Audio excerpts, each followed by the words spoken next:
தகவல். ராவணனை தோல்வியடையச் செய்து சிறையில் அடைத்த வீரன் யார் தெரியுமா?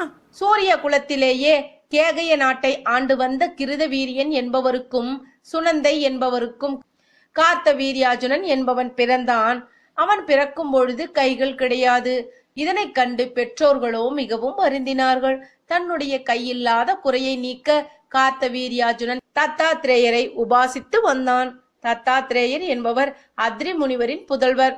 அத்ரி முனிவரோ பரந்தாமனிடம் அவரே தனக்கு பிள்ளையாக பிறக்க வேண்டும் என்று விரும்பினார்.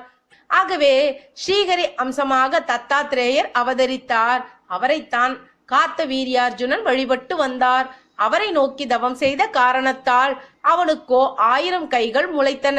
அது மட்டுமல்ல, அவனை கண்டால் பகைவர்களும் பயப்படும் தன்மையும் இந்திரிய சக்தி, செல்வம், பொருள் மற்றும் யோக ஞான சக்திகளையும் அவன் பெற்றிருந்தான். இத்தகைய சீரும் சிறப்பும்